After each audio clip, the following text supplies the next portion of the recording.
The department has started a lecture series in memory of Professor Bhabatosh Datta from 2022.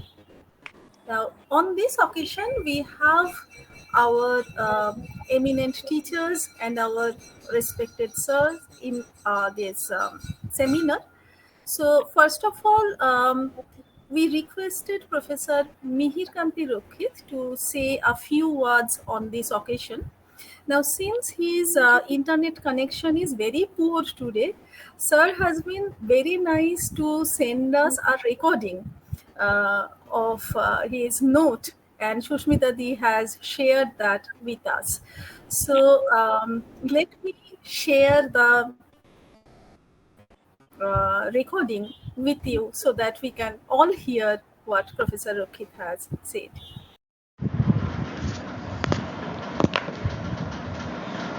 It's a great pleasure for me to say a few words on this occasion for two reasons. First, today's lecture is in memory of my revered teacher, Bhabatosh Datta. Second, and no less important for me, the lecture will be delivered by Amit Bhaduri, who was one of my students, most probably in 1958-59 in my MA classes when I was teaching at the Kolkata University. Before coming to Bhabatosh Datta, I must say that Amit, a world famous economist, is one of a number of important macroeconomists I had interacted with in my long career. Among them, Amit and Arun Mollik were two of the most perceptive and imaginative ones. Coming to Bhabatosh Datta, I would not dwell on his activities and achievements which are in the public domain. I would speak only on my own experience when I was a student at Presidency in 1952-54. When I joined the college, I had no intention of becoming an economist. But after a few months, thanks to Bhabatosh Babu's lectures, I was hooked to the subject for life, for better or worse. There were a number of features of Bhabatosh Babu's lectures which struck me even then. First was his boundless enthusiasm for the subject, an enthusiasm which was infectious and stimulated the students. Second, and no less important for being a good teacher, he thoroughly enjoyed every moment of his 50-minute lecture. Facing the students with the blackboard on his back, he would address the students moving to and fro in quick steps and often turn to the blackboard to explain the analysis with the help of neatly drawn diagrams. From the blackboard, he would turn 180 degrees, face the students with face flushed and eyes sparkling, and mopped his forehead with the back of his palm. It was as if he, as like a musician, he had drawn a rabbit out of his hat. In fact, the way he transformed the dismal science into a discipline which was so interesting and enjoyable was a marvel. And for that, he spared no effort. It is difficult to appreciate how difficult it was to teach well in the early 50s, since the textbooks prescribed by the Calcutta University were often rotten, inaccurate, and often full of howlers. Under these conditions, Bhabatosh Datta spared no effort in reading up important books and journal articles of distinguished economists and made their contributions easily accessible to the students. In fact, I found that I later found that unless a teacher enjoys teaching, he cannot give of his best. And Bhabatosh Bhaduri did exactly that. I will recall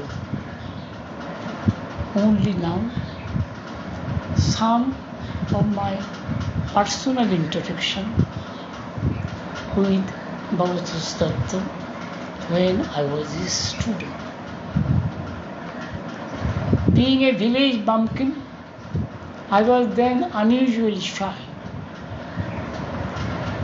But like a village bumpkin, I was also stiff-necked in some matters. One of them was that I would not accept anything unless I understand it fully. So when I had some difficulty in following parts of the Bhabatosh Babu's lectures, I would keep mum when he was lecturing, but as soon as it was over, I would approach him with my problems. I found him easily accessible, unlike many of the reputed teachers in those days. He listened patiently to my problem and explained it in a cogent manner. There are also a few occasions when, on listening to my query, he would ponder over it and told me to see him the following day. This made him a great fan of him because of his intellectual integrity, apart from his love for the student.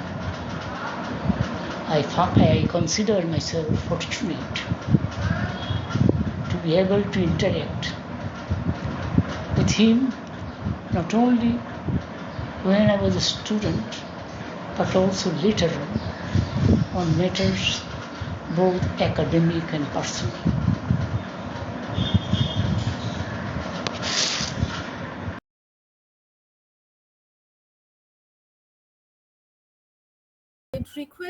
I'd request Professor Amit Bhaduri to say a few words on this occasion. First of all, let me thank the organizers and particularly Professor Gagori Chakraborty for inviting me to speak about my eminent student Amit Bhaduri and my revered teacher Professor Bhabatosh Datta. Let me first say something about Professor Datta.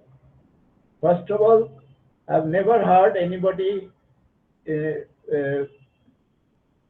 explain economic theory, particularly microeconomic theory, and financial systems more lucidly than Professor Datta. I've heard eminent economists like Richard Kahn, Brian Redaway, David Camperdown, John Robinson, and so on. The only person who can probably compare with him is Professor Amartya Sen. Professor Datta's technique was to uh, speak very rapidly, give many examples, repeat himself again and again, come back to the same point again, and by the end of the lecture, you didn't have to take any notes. It had all gone into your head. He gave some brilliant lectures on the International Monetary Fund, for which he had worked for about 3 years. Unfortunately, they were never published. I'll speak about the only full-length book apart from some Bengali books and the concepts of economic growth that he wrote. That is the economics of industrialization. That was the first full-length study of the problems of industrialization by any third world economist. In that, he covered all the usual problems of an underdeveloped country. I refuse to use the sort of uh, understatement like developing economy. At that time, India was a thoroughly underdeveloped economy. Problems of unemployment, problems of poverty, problems of structural change, and so on. And that's what he propounded a very interesting quadrilemma. That is, first economic growth, uh, uh, Battery time. egalitarianism, Connected to the fan car's not but put there. all of them together. You can only have, Connected to if you want self-sufficiency, in that case, you have to really have a much more regulated economy, and only probably under a dictatorship this could be possible. I think that should have been uh, taken up by other economists, but unfortunately they are not. And that quadrilemma has proved prophetic. battery 5. Connected to the fan car's not put there. Sorry, do I have to repeat it? Fast economic growth, formal democracy, egalitarianism, and self-sufficiency. Four of them you Connected cannot have to together. I found you and the fan car's not Three of put them. there. And Professor Datta was also an avid reader of Bengali literature. It was from him that I first heard of the poet Joy Goswami. His memoir, Art Dashok, is one of the best autobiographies that are available in Bengali. He went blind in his last days, but even then, on the basis of dictation, he continued to write. And he has a poignant book called Tamos showing that. I still regard Professor Datta as my guru, particularly in the case of microeconomic theory and financial systems. Now I turn to my eminent student Amit Bhaduri. He was the second in the honors batch. And, first of all, Amit has ranged widely over the field. Problems of balance of payments, problems of capital theory, problems of the dynamics of capitalism, problems of economic development under various kinds of constraints. Uh, Let me first say that when I was teaching in Cambridge, I was director of studies for two colleges, Jesus College and Magdalene College. And I had to find tutors for my students. I sent some of them to Amit for tuition, and they came back next year immeasurably improved. When I asked them how did it happen, they said it's all Bahaduri sir. The second point that I make about Amit is that the paper he wrote with Steve Marglin on the fragility of social democracy has also proved to be highly prophetic. All the West European countries became social democratic, either in terms of Christian democracy or under the Labour Party auspices and so on. But all of these social democratic policies are in tatters after the advent of neoliberalism. At one time, the French healthcare system was supposed to be the best in the whole developed world. But now it is only a shadow of its own. And so Amit has again proved a real prophet, and if you like, a Cassandra under neoliberal capitalism. I don't want to say anything more about Amit. You can read his CV to find out in how many universities in the whole world he has worked and in how many areas he has published papers which are worth reading even now. And thank you, Professor Gagori Chakraborty, for inviting me to this lecture.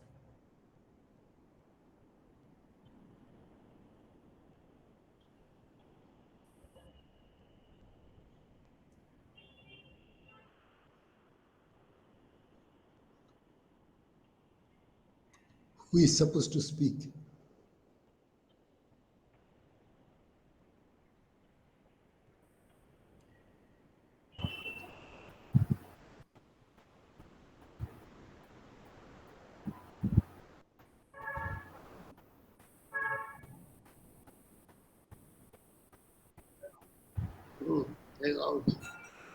কি হলো?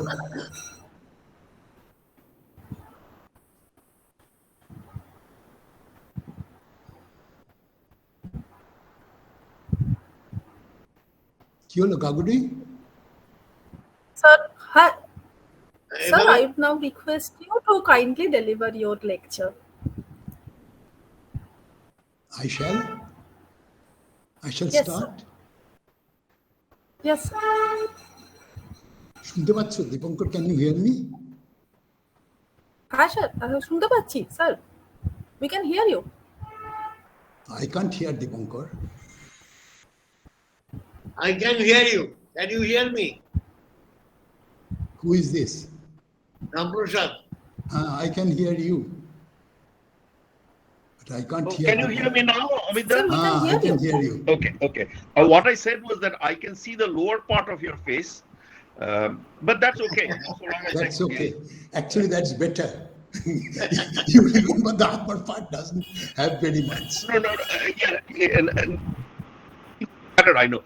But now I can see the whole of your face. Okay. Now it is better. Okay, let me start. I will not speak very long, but let me start by it is really a great honor to speak in the memory of my teacher in Presidency College, Professor Bhabatosh Datta. But I don't want to speak about his economics. I want to speak because I have a personal gratitude to him, which is rather strange. Can you hear? একটু জোরে বলবে অমিত, আরো ভালো শুনতে। Can you? Is it all right now? Yes. You are audible. একটু আরেকটু জোরে বললে ভালো হবে। Now, can you hear me? Yes, sir. হ্যাঁ, শোনা যাচ্ছে। I wanted to particularly give this lecture. I am, of course, deeply honored, but I particularly wanted to give this lecture when you mentioned Bhabatosh Datta. It is in memory and honor of Bhabatosh Datta. Because I have a great personal gratitude to him, which I did not realize at that time. He was, of course, a brilliant teacher, and I never took notes in classes. And Momioda is absolutely right. that he is the only one whom I could not only follow easily, but more or less building up on his lecture, I could manage much better than I usually do in exams. Bhabatosh Datta. Bhabatosh Babu once called me and said that how is it that you get such good grades in my lectures, but you get such bad grades in other lectures, in many other lectures. So I couldn't tell him that, from your lecture I didn't take notes, so I could just manage what you are saying. I just kept quiet. But actually it was Bhabatosh Babu who stimulated my interest in economics. Otherwise, I don't think I would have been an academic. I was just a floating student, not a particularly good one. And it was Bhabatosh Babu who suddenly made me feel that, it's such an easy subject to do, particularly the theory part. And that is how I got into economics. And then it became sort of like a vested interest. You get into it and then you learn some things, and then I don't think I have had a teacher. I have had two of my other teachers, one Professor Omio Bakchi and Professor Mihir Rokshit. Both of them were very good lecturers, and the other one, Mohammed mentioned, Amukta Sen, was also from this college. They were all very clear, they were all very substantial, but Bhabatosh Babu was somebody who could stimulate your interest in the subject in a way which I have not seen any other teacher anywhere. And I think that was so special about him. I read his book, Economics of Industrialization, even I think when I was doing my BA.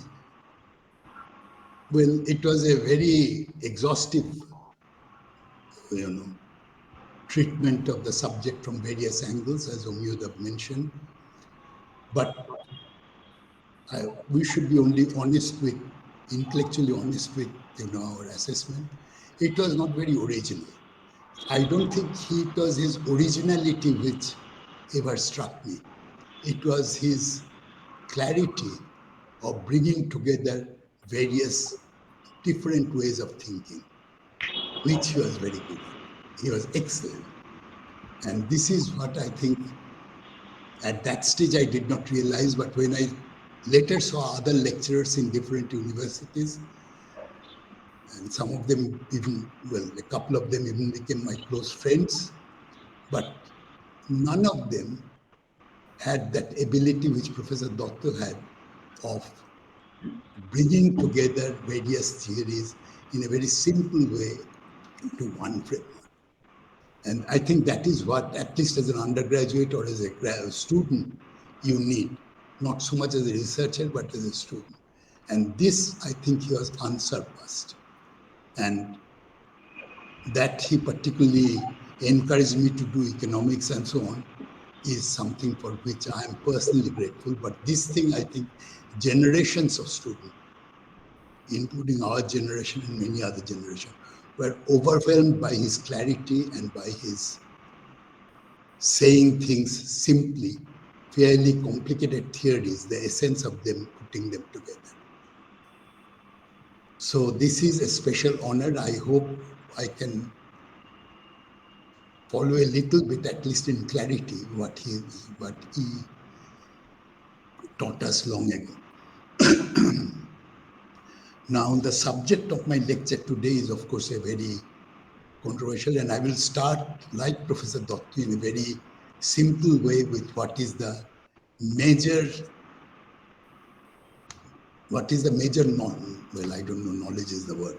What is the major ways in which we have been taught to look at the economic development? Not industrialization, but economic development. What is the main way in which we have been taught by generations of people to teach, and which is more or less taken as conventional wisdom? The first one was Claudine Clerk and Kuznets. The Kuznets name is much more well known. but there was Colin Clark and Kuznets, who together showed that development means a structural change in output. GDP or output changes from primary to the secondary and tertiary sector. Mostly they talked about secondary sector, but output moves away from agriculture to the proportion of output becomes larger in industry. That was Kuznets. This was complemented in a way by what looked like a common sense, but which turned out to be problematic, by Arthur Lewis. And Arthur Lewis's point was that along with that change in output, you will tend to get a similar change in transfer of labor. Labor will be transferred from unlimited supply agriculture or whatever you call it, a pool of labor, low productivity labor, they will gradually get transferred to industry. And this would be the second. These two processes, these two interwoven processes, originally we were taught that output will change and the labor which is producing that output would also correspondingly change, and you will get both these processes simultaneously to give you the structural change, which is economic development, or more exactly capitalist development, the development of the Western world as it was in history. Now, these two things, that there is a problem with this, was first mentioned, to my knowledge, by V.K. Rao. He was basically a quantitative economist, and in a very early paper, I think somehow I managed to get hold of it. I mean, not get hold of it, somebody gave it to me to read. The V.K. Rao was the first one to say that, look, this is not happening in India. Later, this was actually one of his 2 or 3 main points which he kept on making in all his lectures and writings. But it was this, that output changed, the composition of output has changed, composition of labor, the occupational distribution of labor force has not changed correspondingly. So something is wrong. And then many people, and now it has become a standard thing, we all say this. Only, I think day before yesterday, I saw in the newspaper, not only it is not changing, occasionally you find, for example, during the time of the COVID, just before the COVID, 2018 to now, 2022, if you look at the data, most of the data seem to show that labor migrated to agriculture and did not go back to industry. They did not have any place to go back to industry. And if they went anywhere, it was some vague informal sector. Now I come to that. You see, neither Lewis nor Kuznets, both of whom were working in the West, really understood the importance of the informal sector and its growth. It has now become, for all of us, I think if you have eyes to see, you don't have to be an economist, you see that there has been an enormous growth of all kinds of employment, which is not regular employment. And it is not only, in organized industry, but most of it is in unorganized industry. I want to start my lecture basically from there, the formal-informal sector division, because the other is known and the other simply did not work very well. Output, composition of output changed, composition of labor changed very, very slowly. The speed of adjustment of output was much faster than the speed of adjustment of labor in terms of intersectoral transfer. Now, if you look at the current situation, you have something I will give you, since I'm not going to use a PowerPoint or a blackboard, it's much easier to get the gist. And I will use some very sort of trick of the trade statistics, which you can see, which I have constructed, but basically you can see, you don't need to look at any table or figure or anything like that. You see approximately, all these are very approximate figures, but roughly as orders of magnitude, 90% is in the informal sector. What is called the informal sector, the biggest of which is agriculture, and the rest is all kinds of small industries, small services, so on and so forth. Whatever is not formal, it is informal. There are legal definitions, less than 10 people, less than etc. People who get a pension or don't get a pension, so on and so forth. But these are legal. I mean, you can go on and so on. They don't mean very much in terms of economics. But you have 90% of the people who are people basically working, broadly speaking, in economic conditions of work, which are very different from that in industry. Contractual employment is very, very rare. Very large number of them, probably the majority, are self-employed. Some people say it is 55%, but it is 90% of the population. But this 90% of the labor force in the informal sector produces slightly less than 45% of the output. Okay. That is, they should actually be producing, if 90% should not produce 90, they should produce 45% of the output to use the national average, but they produce well below that. So if you look at this, 90% of the population producing 45% of the output gives you about roughly half of the national labor productivity. I am going to use this trick, which I have used, that we have fairly stable compared to most other things. So I don't look at direct estimates. I look at estimates which are consistent all over. I look at the output, share of output, and share of labor. And from this, you can work out a whole set of numbers, with some of which are in my paper, and casually put, but a whole set of numbers about labor productivity relative to the national average. If national average is 1, then 90% of the population producing 45% of the output means that they have half that share. If you look at small agriculture,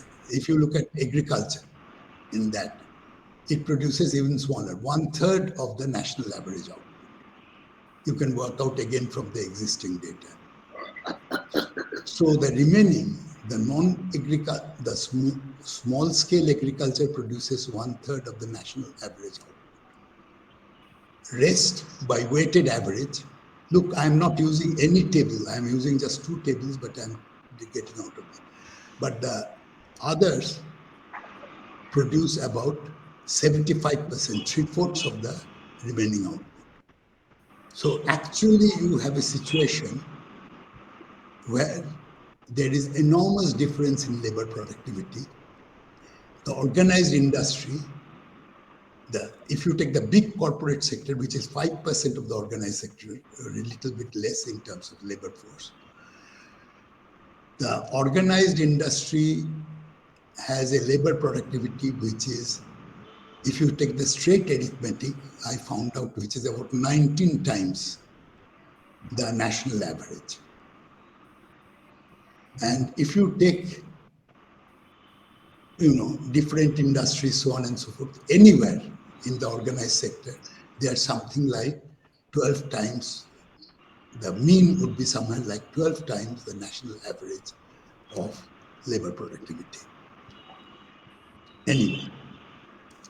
So this is the basic logic, which people do not say, but which everybody understands. This is the basic logic of industrialization. That is, productivity is so much higher. I mean, Lewis sort of did it in a different way, but anyway, labor productivity is so much higher that if you transfer labor from agriculture to industry,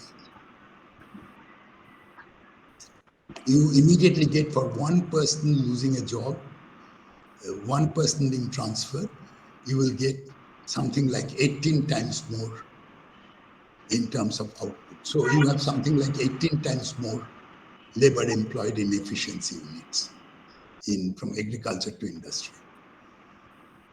So there is a compulsion. If you want to increase output, there is a compulsion to go into industry, the so-called logic of industrialization. But there is a problem with this. Suppose you have 18 people in agriculture. They are producing 18 units of output. This is not mentioned in Lewis, by the way. He should have mentioned it. This is his biggest shortcoming. You have 18 people in agriculture producing, say, 18 units of output. And now that one is transferred to industry. He produces the 18 units of output. What happens to the remaining 17 units of labor who are in agriculture? This is the basic problem. Why does the problem arise? The problem arises because of lack of market, lack of effective demand.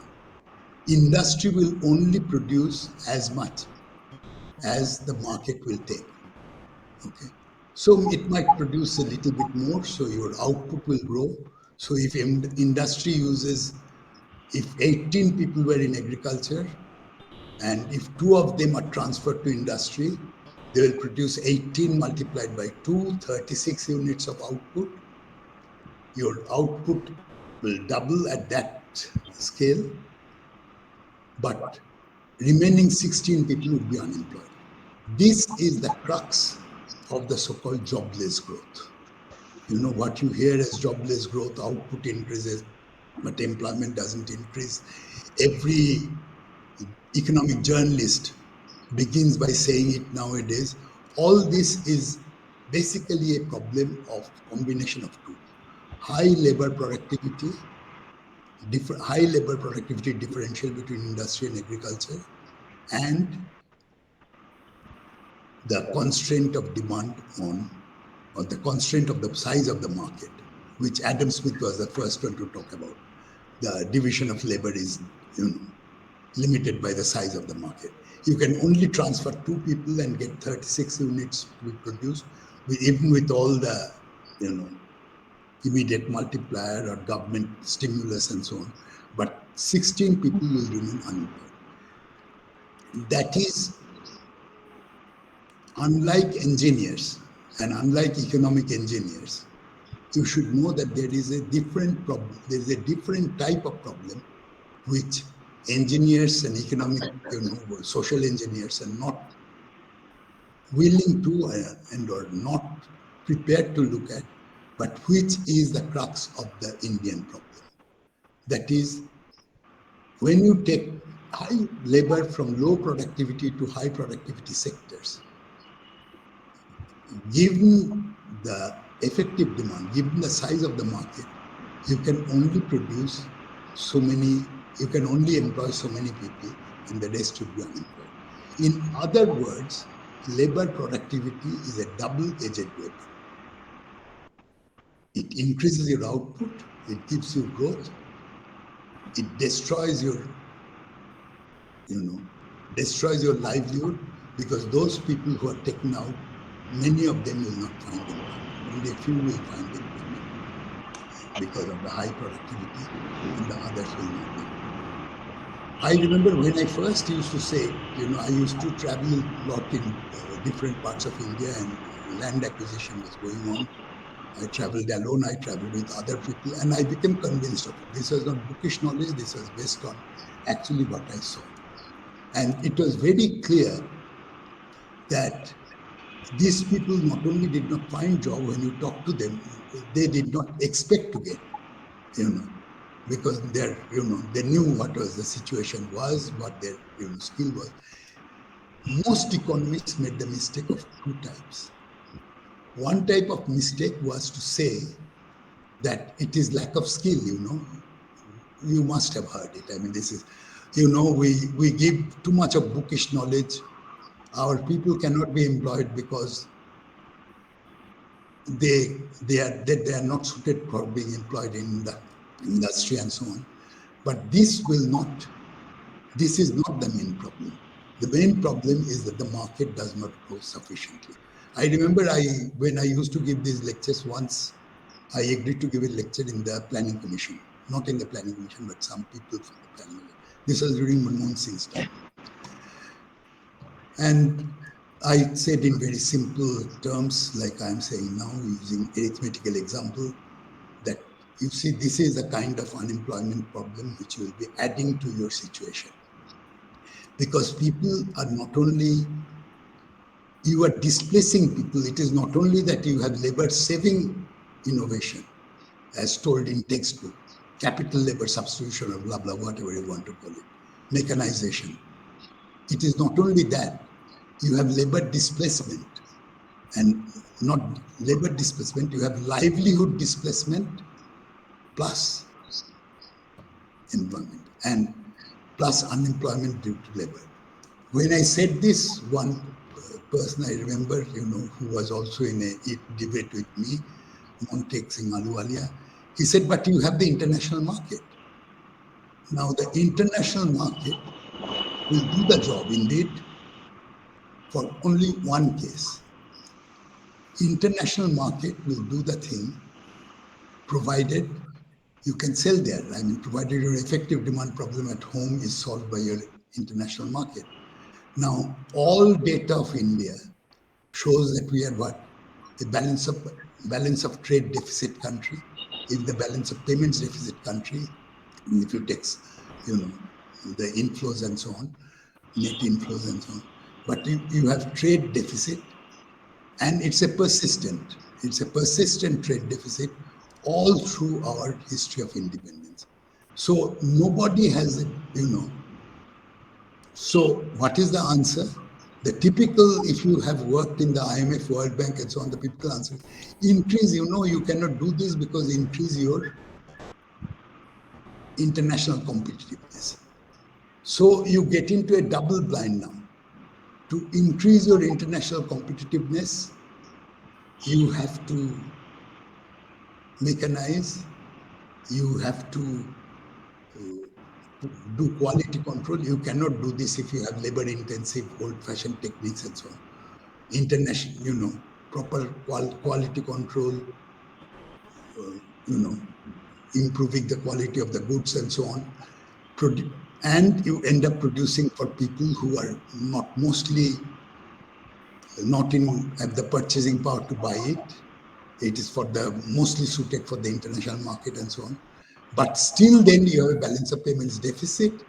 And those of you who remember your simple economics, you have a foreign trade multiplier in reverse.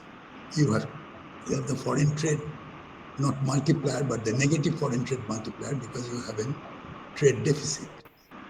And this is what actually is going on in India, very briefly, in terms of our attempt to industrialize and our jobless growth.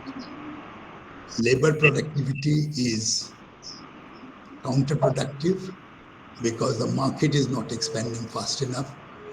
Trying to expand the market fast enough through international trade is a dead horse, because in trying to do that, you try to invite foreign investment, you try to invite, forget about portfolio investment, you try to get licenses, you try to increase your international competitiveness, and end up in the process by creating more labor-saving devices, more quality control devices, and employment situation falls. Only yesterday, I think I read the paper, somebody, Rana Day, I think is the economist, who wrote, the only data which is certain about unemployment, everything has a problem mostly because of the unorganized sector and the, different conditions of work and so on. But the only certainty is employment in manufacturing has stagnated, and that's a disaster. Well, I want to argue the opposite. And I know even now in this, I'm probably in the minority of one, but I think actually, if you want to get to a situation, you have to think differently. You do not think of expanding your market to monetary, the usual things which I don't want to repeat, fiscal and monetary policy expansion. I mean, you do all that, but it will not solve anything of your employment problem. I hear even my colleagues in JNU and so on used to say that it's a conventional wisdom of the left that, if our budget deficit and so on, which should be increased, and you will increase, but I have done some calculation, it will be very little. And it will be very little because so long as you have the current type of industrialization and the current type of high labor productivity employment, the labor productivity itself will ensure that your output, your employment will virtually not grow or grow at a much slower rate than what is needed to maintain a reasonable degree of employment. Now, employment is a catchword, but it's a very difficult thing, as you all, those of you who have thought about it or seen a little bit of data or thought about it a little bit, is an extremely difficult thing to define in a country like India. Partly because, as I said, 90% of the population does not have contractual employment. Well, out of this 90%, I'm told about 10% is contractual employment of various sorts. But certainly 80% of people do not have contractual employment. Probably anybody who works in our houses, household labor, has a contract, has a written contract. I doubt whether there would be anybody who can say, well, the person who works for me at home and so on has a contract of 5 years as a pension or anything of that sort, which is contractual, that I am forced to give it in case he or she leaves it. Now, this is the problem with most of our unemployment of our informal sector, and these are the people whose employment is difficult to get. About 50% of them, some say between 50 and 60% of them are self-employed, most of them small peasant agriculture.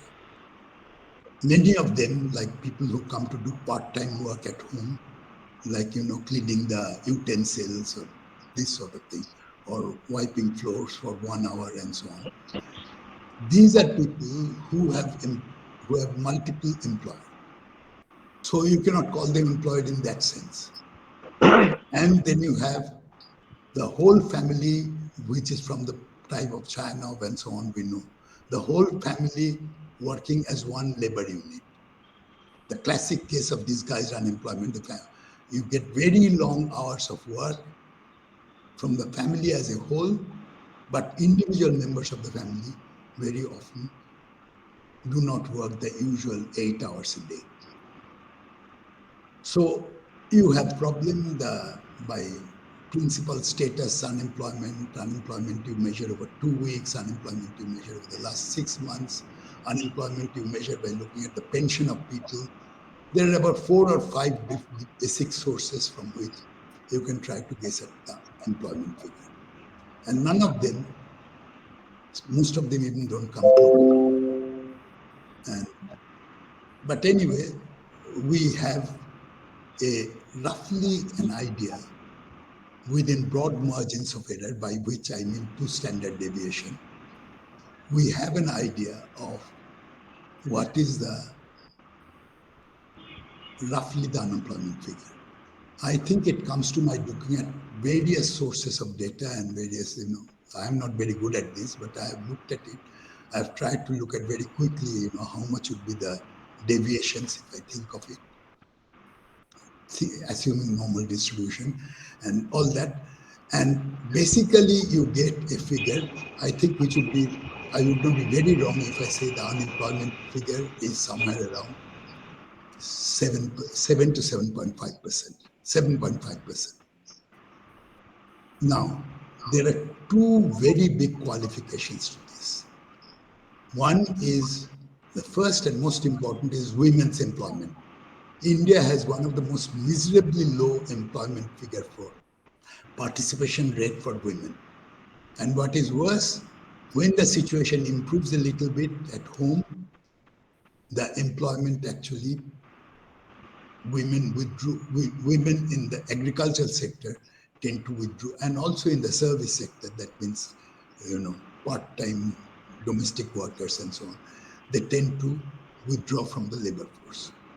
So participation rate fluctuates and is very low. India has one of the lowest in the whole world. It is somewhere around 20-21%. And this is far, far below anywhere in Africa, where actually in some cases the figures are quite high. And of course in advanced industrialist countries. Now, the second problem, which is would interest some of you more if you don't know the data, and from which I will come to the main point, is the unemployment figure and its connection with the, education level. Very often you hear that if you increase education, people will get more employment. It is basically simply education which is lacking. It is like somebody who is dying of starvation. You say that you are dying of starvation because you did not have enough animal protein.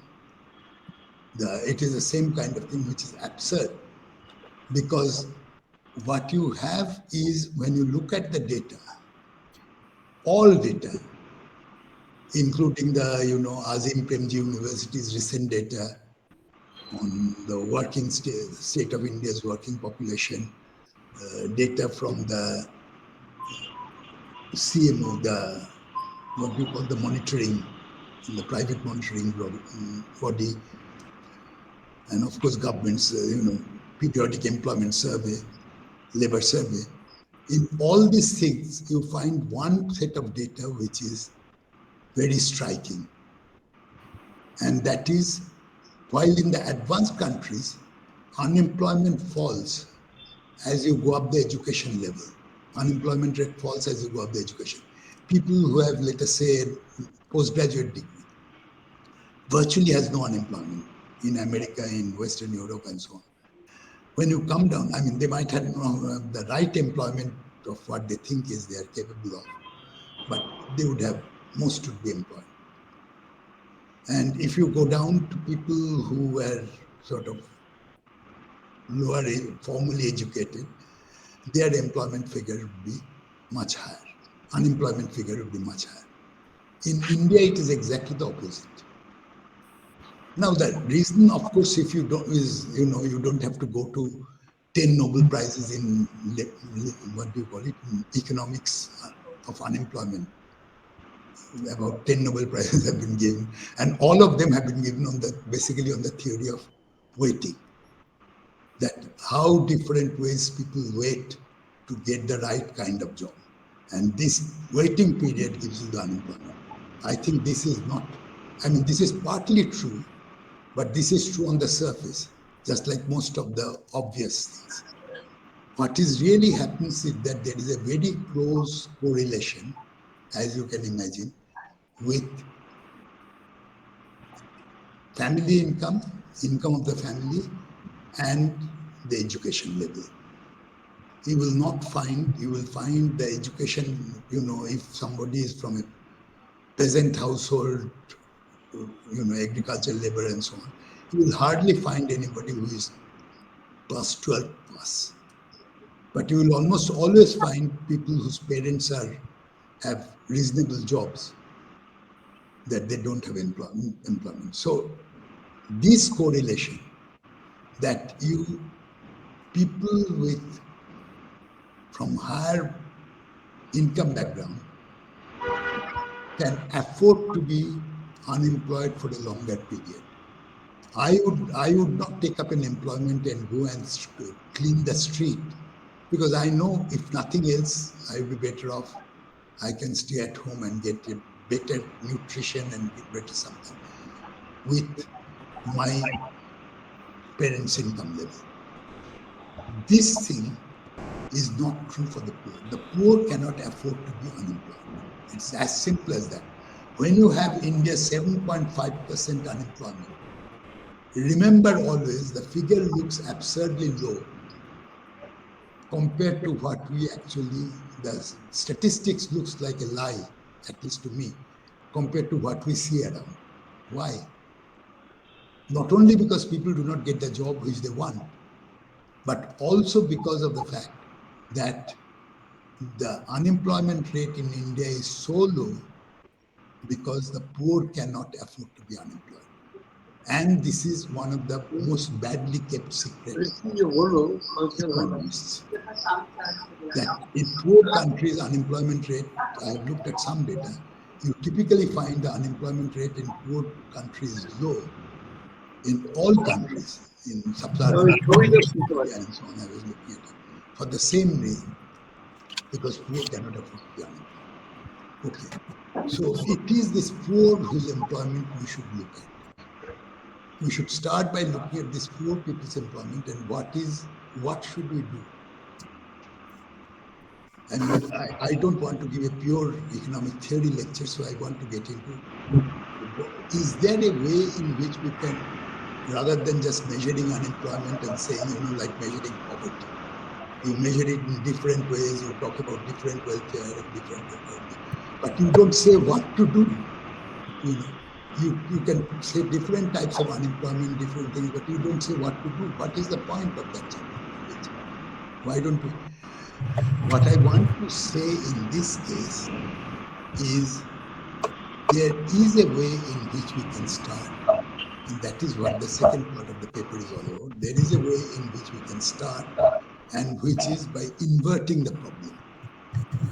We saw that if you try to shift labor, a la Lewis and others, if you want to shift labor from low productivity to high productivity sectors, you will increase output, but you will not increase employment, or you will increase employment very little, and you will have basically a big problem of growing unemployment, because you will have not only labor saving improvement, but you will have labor displacing development. Our land acquisition has been a classic case of this.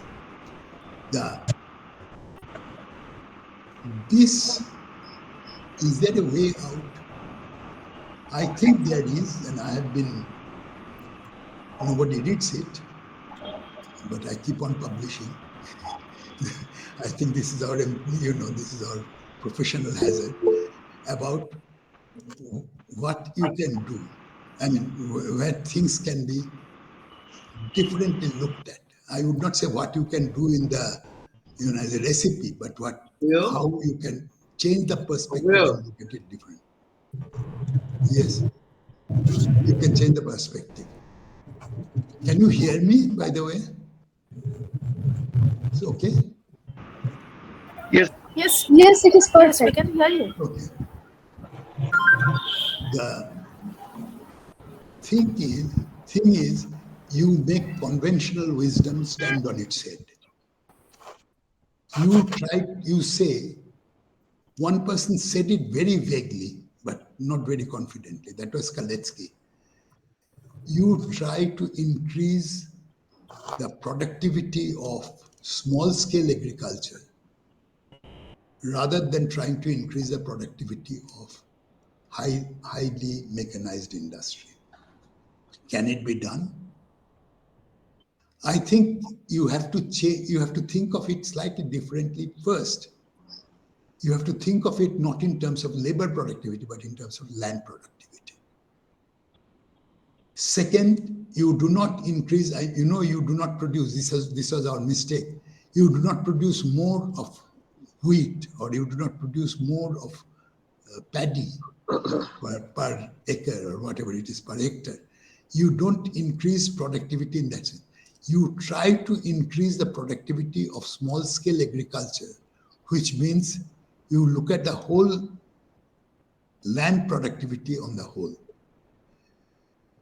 A little bit of this you saw at one stage when it was really very impressive. That was in the early 70s when I used to live in Kerala. You saw it in Kerala in the homestead. Very small land, but very highly productive. You also saw it in Soviet Union when it broke down. It was miserable, the communes and so on after they had broken down, but the state farms, but fantastic productivity of the dachas. And the standard explanation people gave following China is that extreme intensive use of family labor. But extreme intensive use of family labor, which we know happens everywhere, but what it does not happen is we don't look at land productivity as a whole. And the challenge is to increase land productivity. This has not labor productivity, not even in small agriculture of labor productivity of a particular crop, not even of all the crops taken together. It has two dimensions. One is a price dimension and the other is a quantity dimension of land productivity. First is you have to give minimum guarantee price. If I had the power, one of the things which I would first say, and particularly after the farmers, I saw the farmers movement quite closely, and I became quite convinced of it, not only about Punjab, big farmers and so on, but talking to small agricultural laborers, for 30% of the people and about 40% of the people who joined the movement. When you hear them, everybody wants a higher price of crops.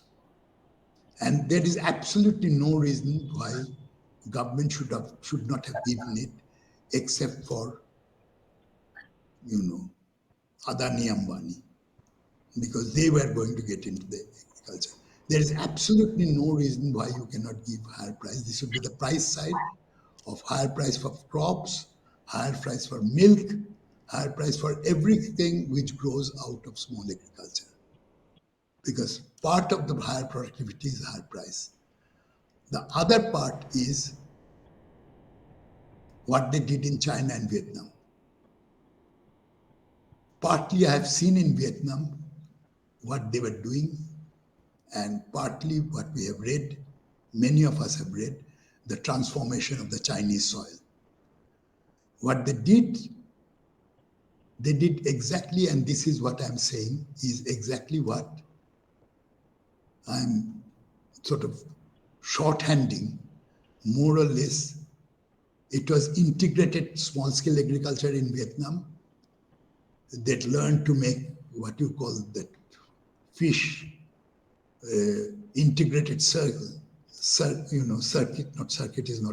circle, a closed circle of production of producing local organic manure, then crops suited to this, all kinds of crops, and a support price for agriculture. And this is what we need in the Indian case. But in the Indian case, we do not have, and there are also other problems of it, which becomes very clear very soon. I think we may not, but now we have no reason not to see it, because I think it is very clear in every country now that very soon this kind of, one-party planning gets into different kinds of problems. China and Vietnam basically did what, of all people, Richard Kahn, the Cambridge economist who discovered the multiplier, had mentioned when he talked about Israel. That was in a paper in 1958 called The Challenge of Development. And he said that basically what you do is you try to get all the people employed, as many people as you can, you try to get them employed. And how do you give them what do they eat? Only thing you can do is you redistribute from the employed to the unemployed. They did it everywhere. They did it in Soviet Union. The family got more employment because the wife and the husband both got jobs. The family income was higher, but individuals got lower wage. And you would get a similar thing. You increase employment. This is what they basically, I would not go into the arithmetic of this. This is basically what they tried to do for their very large irrigation projects, for their very large road construction. so on and so forth. We can't repeat this in India. I'm not a daydreamer, and I'm not even sure now anymore. I was not sure when I saw this, that this is really what you want fully to do, unless you can change very soon. You can change your strategy very soon. You see, the problem with this kind of centralized planning and socialism is that it is all right for the first 5, 7, 10 years maximum. And then it begins to be more and more and more counterproductive. It does not work, and this we repeatedly see, and in every country this has been the common experience. What you do is you use, to say it very simply, you use employment guarantee. But you use employment guarantee not in the sense of big projects. You try to kill two birds at the same time. You see, India has fallen in fallen between two horses, so to say. India, on the one hand, wants to do big projects which will increase, productivity of land and so on. I mean, that is what our employment guarantee scheme tried to do. And on the other hand, it tried to do it by saying that we cannot do the, Chinese or Vietnamese kind of agricultural planning. We must do it by giving labor minimum employment. You can actually do something much more, which is in our constitution, which only central and state governments don't allow us to, which is by giving the power to the panchayats to do it. Now you will say, yes, now you are really talking like an academic. And remember two things which I always keep on saying. I will finish in another 10 minutes. We can do only two things. One is, our constitution now, from 1993 on, our constitution now gives us a right to give fiscal autonomy to the panchayats or local governments, gram sabhas, even lower down, gram sabhas. This is something which I think we should ask for. I mean, the present government is trying to centralize as much as possible. We should fight against that. But our federal structure does not only consist of, we must also insist, our federal structure does not only consist of states. Not only West Bengal should get its due money, which Ashok Mitra onwards people have been saying. Not only we should get, that is partly true, but half-truths are always worse than falsehood. State government should get the money, but the state government should give the panchayats the fiscal autonomy which our constitution now provides. So there is something called the law of large numbers in experiments. Two experiments cannot, or the law of induction would not make it sure. But if you have, close to 3 lakhs of panchayats in the country, and I don't know how many, but certainly must be 50, 60,000 panchayats in West Bengal, 40,000, somewhere around 40,000 probably. If you have that number of panchayats and gram sabhas, even if 20% of them reasonably spends their money, you will have a much better performance than anything like which you see today. This I say from traveling. This I don't say, I insist, this I don't say from bookish. First, there is no bookish knowledge in this. And second, I don't say it on the basis of bookish knowledge. That it is true, there are lots of panchayats who will take away money. There are lots of politicians who will take away money. There are lots of MLAs who will take away money. There are lots of MPs who will take away money. There are lots of prime ministers who will take away money. So it is, it is not a monopoly of anybody to be corrupt. And it is also true because the panchayats are local. local people have a much greater say in this. Well, so if we can reorient our employment guarantee schemes towards the panchayats by giving panchayats the power to improve village commons, the common lands in the village, the forest, so on and so forth, I think you will get a much better result than you are getting today. And you will in the process, and of course small irrigation which cannot work and which does not work in India. Nowhere in India it works. It works relatively better, by the way, in West Bengal.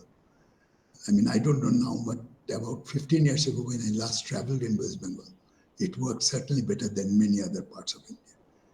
It works reasonably well in where I'm living now in, Dharwad, in Karnataka. So depending on the place and so on, there will be differences. But I think we should think of decentralization as an essential element, far more important element at this juncture of our state than talking about old Keynesian demand management. We need demand management, but demand management will not give you an expansion of income, expansion of market at the level where the high productivity labor force can be absorbed. And I would not go much further. You can look at the paper. I have given some more suggestions and so on. So basically, we have to look at land productivity for the whole integrated unit of the small unit, which includes poultry, which includes, and which includes the supporting things of, what you can improve in terms of irrigation and so on, which is collective activity. This, if we can do, I think we'll begin to make a dent into the employment problem. I don't want to say more, as I ended by saying the paper. You see, the main point of intellectual work, which I always say, being an intellectual worker or an intellectual is not a particularly good thing. You are basically not somebody who is very useful. But one thing which we can do, which most people do not do, is to create an alternative imagination, that something else is possible. If we go along teaching, what do you call the true sector, Lewis model and so on and so forth, and say that someday the turning point will come. It might take 70 years, and no democracy, no government gets 70 years time horizon to do this. This sort of things will not convince anybody. Unemployment problem will get worse, and something else will have to be thought of. And that this is a lecture for something else. That don't think of greater foreign investment, do not think of improving our own sector much more. Think of small-scale agriculture, of how it can be improved. And I have outlined a few suggestions based on my, experience and I would not say reading. There is not very much reading to be done. But if you can see some of the areas close by, even in West Bengal. And you will see that what I say it makes sense. There is plenty of scope, and we should try to bridge the gap between high productivity industry and low productivity agriculture, not by shifting labor to industry and creating more unemployment and more destruction of livelihood, but by improving agriculture productivity. Think about this, and if possible, with your eyes open, by just seeing some places around. Say, even you don't have to, you can go 10 kilometers from Kalyani, you can go 20 kilometers from Bolpur, and you will find many of these places about what I'm saying. Thank you. Thank you. Thank you so much, sir.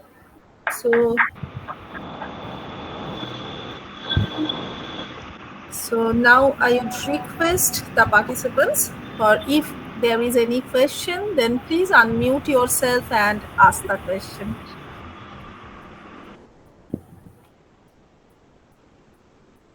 Or you may type it in the chat box also. In that case, I can read the question. মিহিরদা এসেছেন? না, আসতে পারেননি, বারবার log in করছেন এবং বেরিয়ে যাচ্ছেন। আচ্ছা, ঠিক আছে। খুব নেটওয়ার্কটা খুবই আনস্টেবল। মানে এখন জিজ্ঞেস করলাম তো বললেন যে এখন লেফট আর কি, লগ ইন করেছিলেন কিন্তু আর পারেননি। ঠিক আছে। উমিয়দার মতো চেহারাটা দেখলে ভালো লাগতো। উমিয়দাকে তো ভালোই দেখাচ্ছে। উমিয়দা, বলো। You look well. হ্যাঁ, You look well. সরি আমি বুঝতে পারছি না কি। হ্যাঁ, আপনাকে তো বেশ ভালোই দেখছি। না, আমি ভালো আছি। Good. The number of days we have, we should try to live it as we can.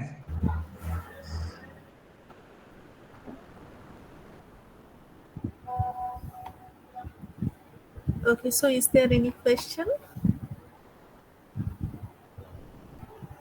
কি কারো প্রশ্ন নেই? ভালো। A sufficiently deadening lecture. না, অমিতকে ভয় পাচ্ছে সবাই নাকি? রামপ্রসাদ, তোমার প্রশ্ন নেই? রামপ্রসাদ, এনভায়রনমেন্ট নিয়ে বলো, আমি তো ইচ্ছে করে বললাম না। ইন্ডাস্ট্রিয়ালাইজেশন এন্ড এমপ্লয়মেন্ট তোমার এরিয়া তো। Degradation of employment. অমিত তো লুইসিয়ান মডেলকে সম্পূর্ণ ধূলিসাৎ করে দিয়েছে। রামপ্রসাদ, আপনি মিউটেড আছেন, আপনি আনমিউট করে যদি বলেন কাইন্ডলি। কে, আমি? হ্যাঁ, রামপ্রসাদ দা কিছু বলছেন কিন্তু মিউটেড আছেন বলে শোনা যাচ্ছে। এবারে কি শোনা যাচ্ছে? হ্যাঁ হ্যাঁ। না, আমি ভাবছিলাম ওই যে আপনি যেটা totality of land productivity, rural প্রোডাক্টিভিটির টার্মসে যখন বলছিলেন, সেখানে among the issues of concern, there of course environment and ecosystems productivity would come possibly in a very important way. The productivity of land, productivity of the total ecosystem, or the land, water, and an ecosystem বলতে যা বোঝায়, water and the living organisms which exist there, তাদের মধ্যে যে সম্পর্কগুলো, unless they are properly understood and we invest for their further sustainability and productivity, I think we can gain much more in terms of also the rural total output and income. Yeah, this is the one thing which was occurring to me when you were talking about not just in terms of labor productivity but land productivity, and taking more an integrated view. I fully agree, share with that. But there I would like to bring in that what is that unit? Is it land or labor, or is it the rural unit? I would say the rural ecosystem. And for ecosystems understanding, I think we need a lot of interdisciplinary input and interdisciplinary participation in our planning and planning for development and who should do what. There, I think scientists, technologists, particularly say this last 2 years experience that during the COVID time, and its impact on also on the different sectors. I think and now recently, apart from COVID, the other extreme events which are often happening, like the extreme events in terms of rainfall, excessive rainfall, floods, cloudburst, etc., etc. Now, how to handle them and how to make the best kind of addressing these issues so that we do not lose out much in terms of productivity and output. I don't know. I'm just thinking aloud.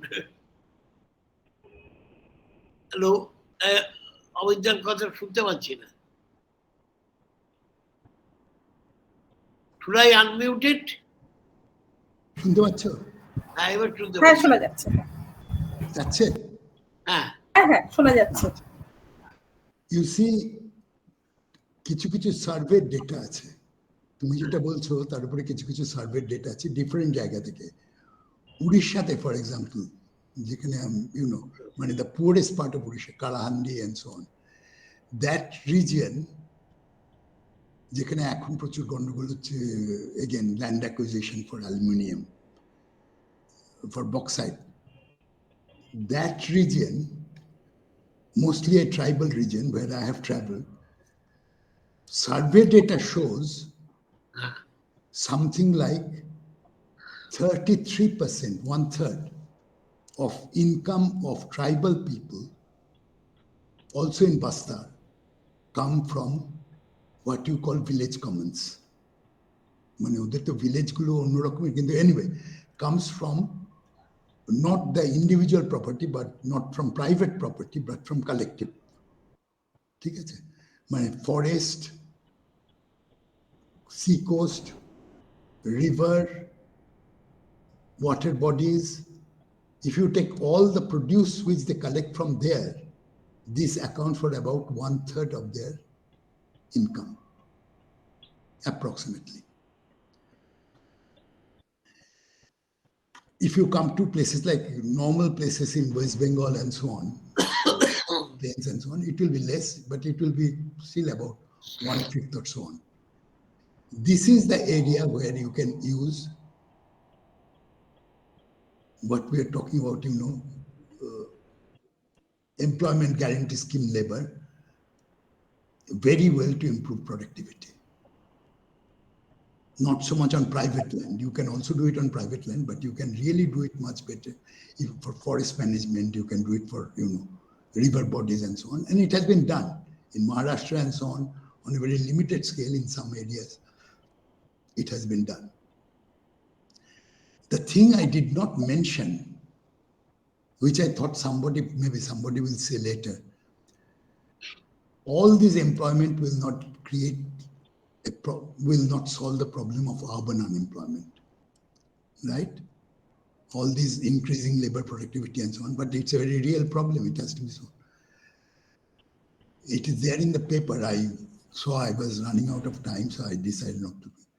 You see, the two most labor absorbing areas are health and education. Basic health and basic education are the two most labor absorbing areas. I see, right now, this is the election season in at least 5 states. Everybody is talking about or particularly Congress is talking about all the, all the guarantees they are going to give, 2,500 rupees to women and so on.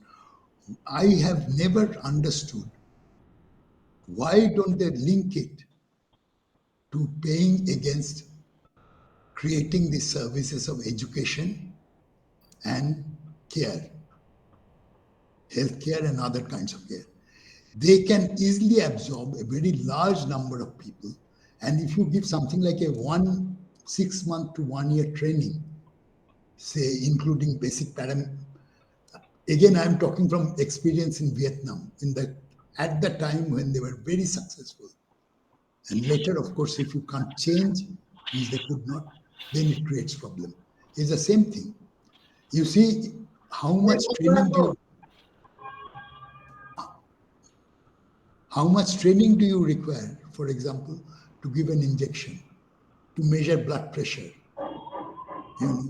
to see the blood sugar, so on and so forth. These things are to, to keep the basic. These things could be done easily by people up to, certainly graduation is an overeducation, but graduates can certainly do it, and you can give them certain amount of income. I do not know why no government, why no political party makes it an integral part of its political guarantee, because service sector in that sense can absorb a very large amount of labor. And then you can call these people voluntarily unemployed if for the minimum which you stipulate them, just like in the rural areas, they don't work for it. I wanted to tell you, and your agricultural, the rural ecosystem is concerned, the best concrete point to start, I mean, how to improve it and the multidisciplinary, I accept all that. But the best point to start is to realize that something like 1/3 of, nowadays they say income, all kinds of imputed income and so on, 1/3 of income.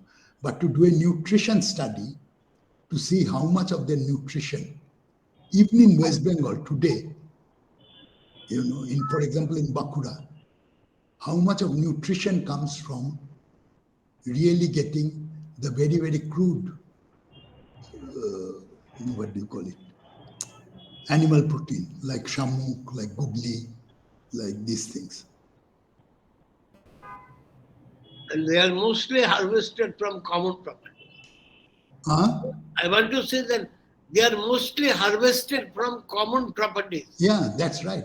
And if you improve that, you see, when you think of improving common property, including our employment guarantee schemes, we think of moving earth, and basically we think of irrigation, maybe smaller irrigation. But you see, this is the lack of imagination. Once you think of the small peasants and want to think of their nutrition and their income, you see all these other things which are just lying there untapped. I think you have hit on the right point of this, emphasizing irrigation. Because irrigation is something, more of water availability, which can raise the productivity of common resources. Which can what? শুনতে পেলাম না। Common property resources is productivity, augmentation. I think one of the best ways is do whatever is possible in education. I mean, but it depends. You see, in West Bengal, since we are speaking for a lecture for Bhabatosh Babu, in West Bengal, irrigation is important, but except in Bankura, parts of Birbhum, and I don't know, maybe in some other parts, but I know in these two parts, irrigation is very important. Even digging, I mean, preserving water is very important. But it's not a very important problem, for example, in Howrah district. It is not a very important problem in many other parts of where they are well irrigated, in certain parts of, where there is sufficient amount of, where irrigation becomes a problem because you think of dhan, you think of paddy, which is so much, water intensive. You want to increase your productivity of paddy, what was his name? He died recently. Swaminathan, legacy. That only a few major crops you improve. To get out of this habit and seeing that small land can be made into an integrated, can be made into. Productivity can be increased in very many ways. And the best hint to this is given by very, very small firms attached to the land. Even in Lalgarh, if you go to Lalgarh in West Bengal, if you go to Lalgarh, you will see that the nutrition standard is so much higher. When we went, I was amazed. The nutrition standard is so much higher. We said very poor, and so on and so forth. But nutrition standard is so much higher than in Bankura. You see the children there, you see their... Why? Because not only because they eat rats and so on, but basically because they have some land, most of them have some land, which they cultivate with, not cultivate, I mean, they don't cultivate with any kind of grains, and they don't cultivate with any kind of fruits, but they basically grow some vegetables. And basically, much more important than that, they get some, poultry, shamuk, all these kinds of things. Now, how much you can change culture and you can eat these things and so on, I do not know. I mean, people seem to eat oyster and so on. I mean, even my Indian friends seem to eat oysters and so on very happily when they're abroad. But you tell them to eat googly and shamuk and chol, keu khabe na. That's right. Okay, so we have two more questions. One question is from Ochirangshu Acharya. We often hear about technology bottlenecks in agriculture.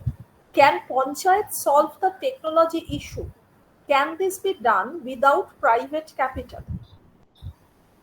Can you repeat? I didn't. Yes, we often hear about technology bottlenecks in agriculture. Can Panchayat solve the technology issue? Can Panchayat this farming? Panchayat can Panchayat solve the technology issue? Can this be done without private capital? So this is the question raised by Ochirangshu Acharya and Shaurit De. It is actually not a question, it is a request. It was an insightful and thoughtful talk, Professor Bhaduri. Could you recommend any readings highlighting the areas that you touched upon in your talk? Well, the second one does not require an answer, but thank you.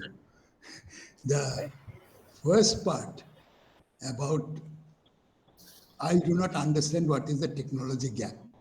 I mean, very often I have heard people say that, we don't have the right kind of small tractor for, for softer soil for paddy and so on in certain parts. Well, this is not the kind of technology, obviously, it is implied in my talk, that is at all our priority. It is not even our priority to have large irrigations, but basically to have canal systems which will come to the villages from the, not the main big irrigation. These panchayats cannot do, and that requires coordination at a level which is much more difficult. That is probably requires a state, and the state requires a center, so on and so forth. But that's at a different level. But we can do what we can do, and we can do it within 5, 6, 7 years to make, I'm sure, to make a definite, tangible difference. The sad thing of India is too that it is not done for two reasons. This does not happen for two reasons. First, you might say, is there any more question, by the way? I should not speak then. Is there any more question? In the chat box, there is no other question. Actually, Shaurit was asking for any reading that could highlight the areas that you touched upon in your talk. So, are there any? Could you recommend any readings highlighting the areas that you touched upon in your talk? Well, that is why I wrote out the lecture. I mean, there are there is something which is in the science journal, what is it called, Nature. There is a fairly good article which I recently read. There is something which you can read about the African agriculture of what has not happened, how it has gone the wrong way. But I suggest that, well, my lecture is written out, you can read it, and if you're interested, then you can think on your own. But I think it would be much better if you see something on your own, a little bit. There is no other question in the chat box.